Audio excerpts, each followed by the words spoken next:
Welcome to another episode of Stando Espy. This time it's live, kinda, uh, as I'm hanging out via Google Plus because Espy couldn't make it over to studio today. So podcast edition, Google Plus style, and we're going to do our news and all that cool stuff.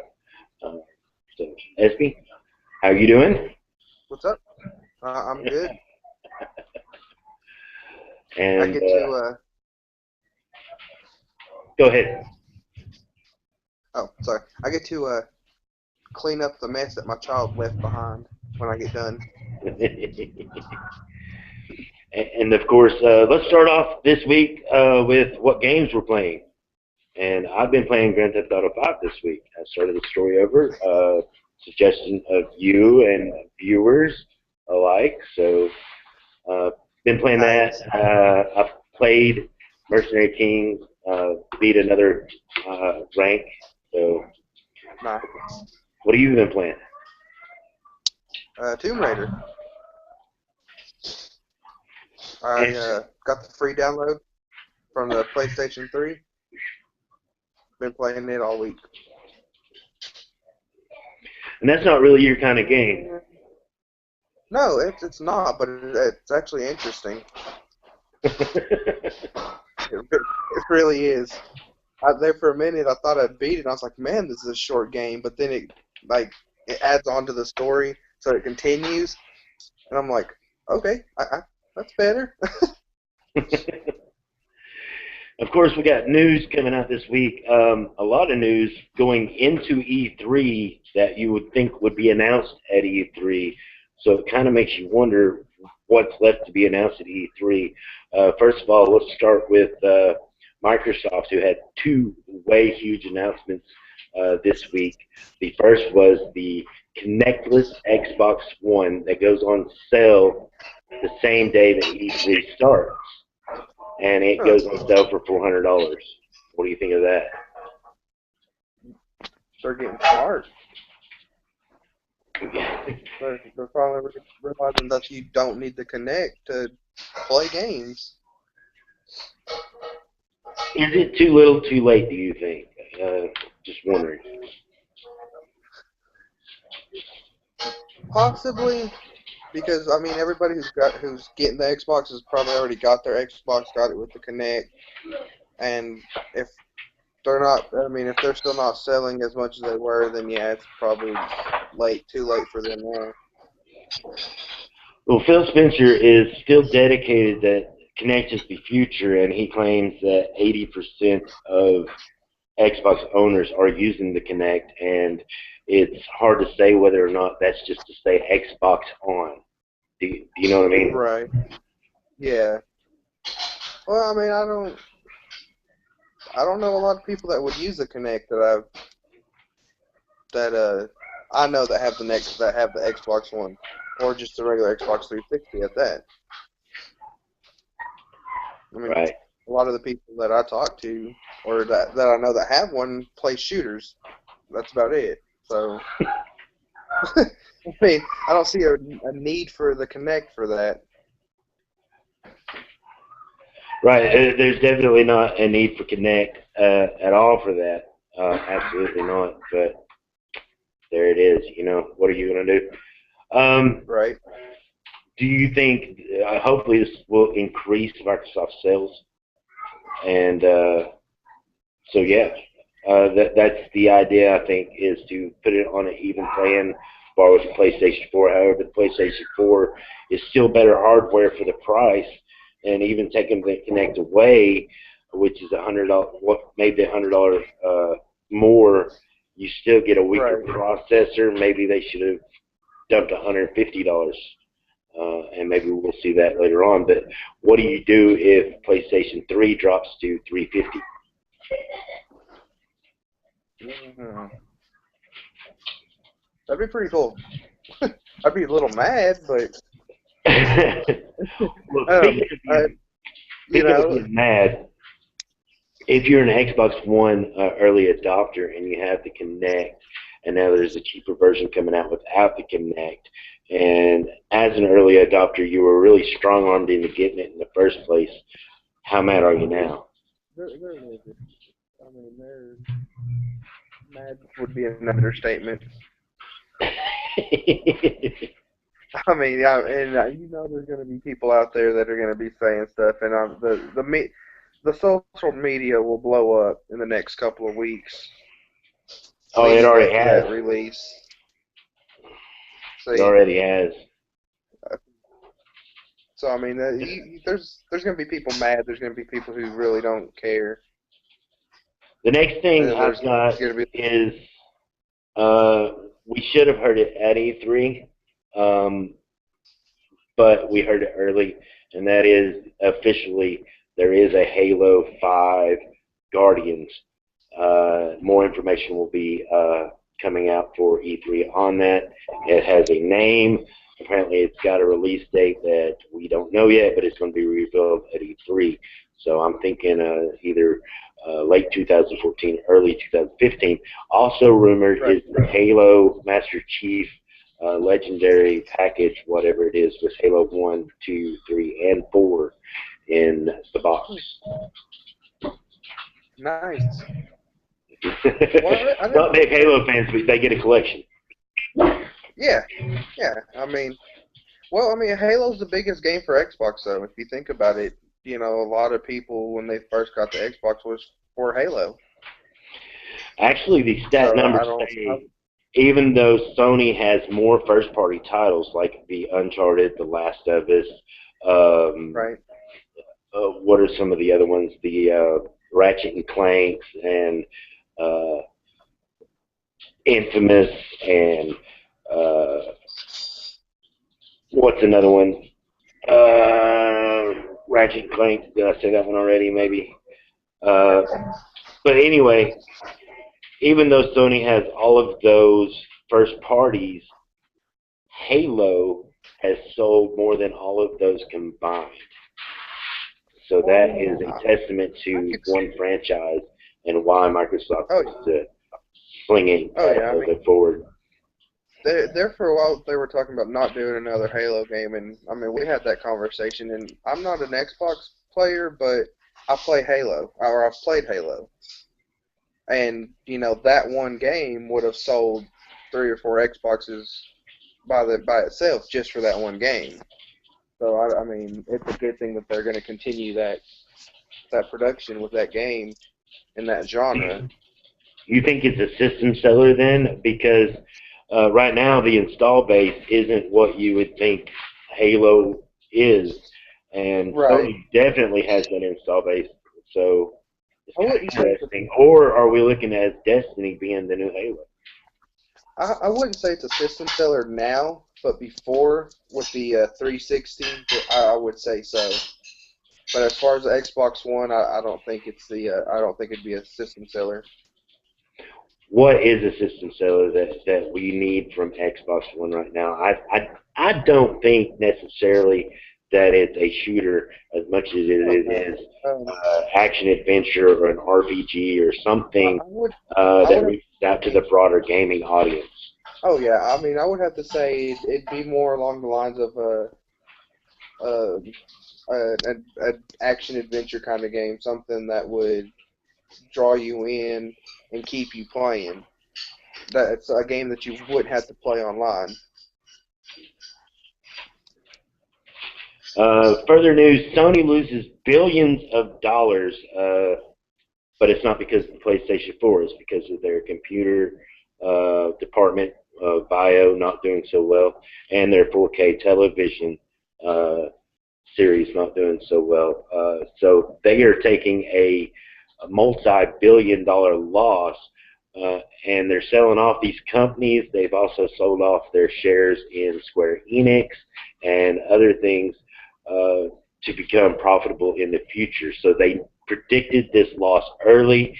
They told their investors that there was going to be a reported loss way beforehand, and that they are working to become profitable. What do you think about that move?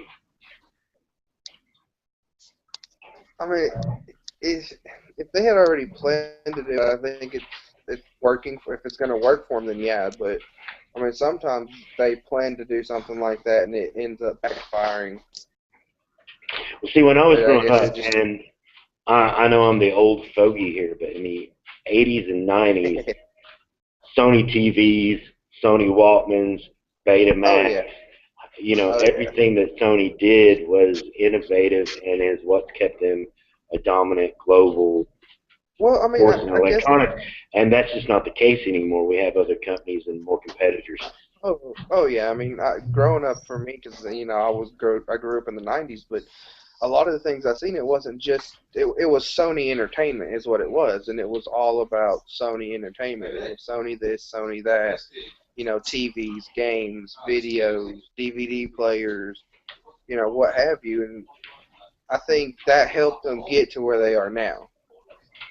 So I think now that they've had this massive electronic, dominance for so long, they're starting to narrow their focus back down to something more manageable. And I think that's going to be, again, they're going to turn a profit because they're going to be able to innovate better by letting these other things go. Oh yeah, I would say so.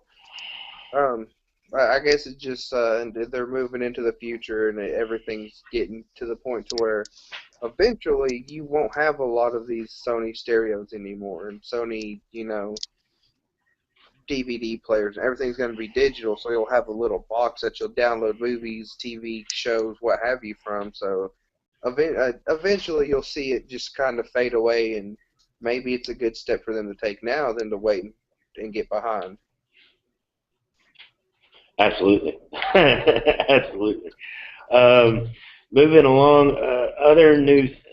Let's touch on the division has been postponed to 2015, or it's being reported as being delayed, like it was going to come out in 2014. I don't remember a release date ever being attached to the division, and I wasn't expecting it any earlier than the spring of 2015 anyway, because they Right. had Watch Dogs, two Assassin's Creed games, and The Crew coming out all in one year. There is no way that this game was going to come out in 2014. Why is it being reported delayed instead of the actual release date? I don't know, 'cause I don't remember either seeing a release date for it. I mean, it might have said, late 2014 or something, but I don't remember seeing a release date, year, or anything on it at all. I mean, That that's interesting to me. yeah, I just it was reported earlier in the week. This is that Watch Dogs was run at 1080p, 60 frames per second on the PlayStation 4. That has been it was taken down within 24 hours, as there is no way any open world game on consoles would run at 60 frames per second.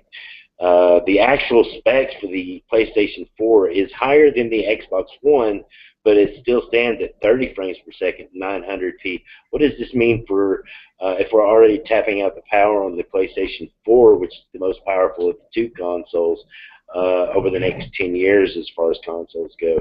That's a big I, question being raised around the industry right now. I would see them producing another PlayStation 4 with uh, a stronger system to make it run at 1080p, 60 frames per second, or a patch maybe that would help it. Um, Yeah, no, I it's definitely Ubisoft has come out and said this isn't happening. I mean, it might in later games. I don't know. You might try to progress your way you're developing or something, but in that dumbing it down instead of being more innovative and further right. Well, I mean, expanding. if Because we're we're stuck with these consoles, they're not going to change the specs until right. the next console comes out. Well, I mean, if they've already tapped into the maximum power of the PlayStation 4, then that's not. I wouldn't say it's a bad thing, but I'm not gonna say it's a good thing either. Because this could hurt them in the long run. You've got 10 years for these consoles, and they want to by that last year they want to show, hey, look, we're still running, and we haven't even hit capacity on this system yet. Oh, yeah, I think that, see, we're stuck with these consoles, and one of two things is going to happen. It's either going to, or maybe both. We're going to get dumbed down versions of PC ports and stuff like that, PC games from third-party plats. Or what's going to happen is people are going to design games specifically for these two pieces of hardware, the PlayStation 4 and the Xbox One, and the PC is going to get a different experience altogether, or maybe both experiences.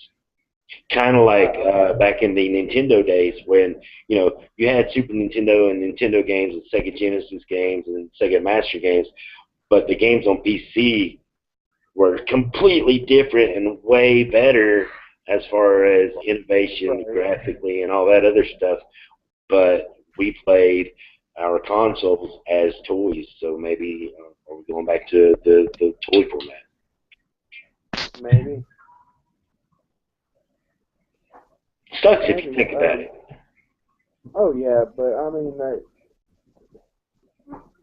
I think what they did is they underestimated the capability of that game when they were doing it, and they didn't realize that, oh wait, we put all this work into it, and we don't have a console strong enough to support that other than a PC. Right. I think they got too far ahead into that game and developing into that game that they just said, well, maybe we need to come it down a little bit, make it to where it looks better. Because, I mean, it's still going to look just as good. Another rumor we got heading into E3 that, is the release of PlayStation Now, which we knew was coming, but actual prices that start off at like $5, and that's rental price. What do you think of that? Right. Well, I mean, yeah, it's pretty cool. I mean, I don't see it as something I'm going to use. Well, one game I did see on it was Uncharted 3, and they didn't show The Last of Us in the last PlayStation Now trailer, but they did show Uncharted 3. So the question is, of course, you've got Uncharted Remastered coming to PlayStation 4, but is this a way for new adopters of the PlayStation brand to experience PlayStation titles that they didn't get to experience the last generation? And they're definitely not going to go back out and buy PlayStation 3. So maybe they can rent this game and see what it was all about. I would say so. But I mean, I still have my PS1 games, my PS2 games, my PS3 games, and I still have all the consoles. So that's what I'm saying. Like, for me, personally, I won't be getting it unless there's a game that I don't have and I really want to play it. Right. And last bit of news heading into E3 that you would think would be announced at E3, which is another Ubisoft announcement, and that is Far Cry 4 coming soon. The poster that I've seen is said to be set in the Himalayas, possibly. I don't know. Right. I don't know. I mean, sorry, I've got people walking in and out of the house. That's okay.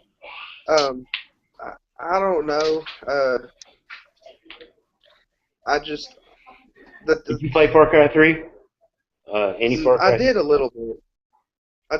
And I've seen the Far Cry 4 game in one of my Game Informers. I'm kind of overwhelmed with games right now, as far as because I don't have enough time to play them because of work. But the games that I do have, it's like I don't play enough of them. But I mean, I would think with as much as Ubisoft already predicted last week that Ubisoft was going to blow everybody away, but with Far Cry 4 being announced this early, it's kind of weird. I mean, it's, this is something I would expect to hear at E3, and, Division being the Game Informer or something, or more information about that, since it's being obviously delayed from a date that wasn't even set. Right. Right. Well, maybe you know what I'm thinking, because I mean, Far Cry 3 was actually a pretty good game. Um, I seen maybe they had developed it, or started development for it, and made it a next gen console game in the middle, or in the process of the PlayStation 4 being produced for everybody else too. So maybe that's why it is coming out so early. That's me. Yeah, you I'm sorry, I froze. lost you there for a minute, buddy. No, Yeah, I you know. froze. I froze. Okay. Sorry. Yeah, I was like, you stopped moving on my screen too. Um, um, anyway, what I was saying was, maybe they had already started producing and, making that Far Cry 4 right after Far Cry 3 came out, and it did so good in sales.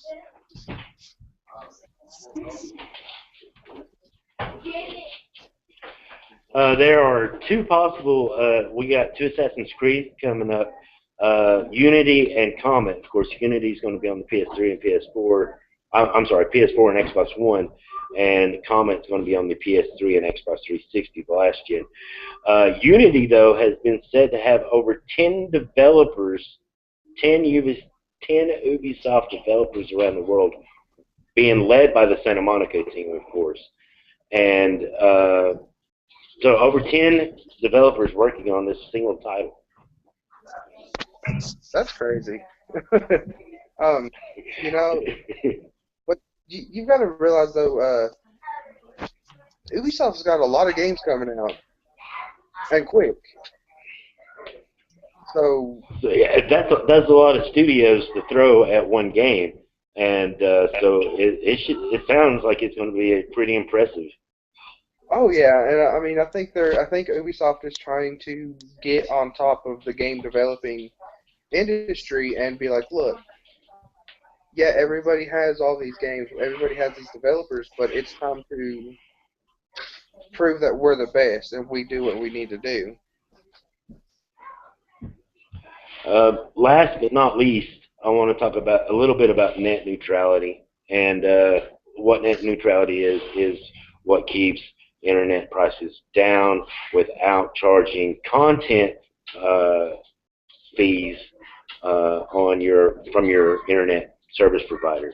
So, for example, if YouTube eats up a lot of bandwidth, it doesn't cost me any more to watch the streaming YouTube uh, from a high traffic site. I have a base internet uh, bill, pretty much. Right. It can raise the price of that bill or whatever, but it's a base bill, and people are competing for that baseline um, service. Now, if there is a debate right now, and what it is these internet service providers are fighting with the FCC, and a lot of the members of the FCC are in the internet service providers' pockets.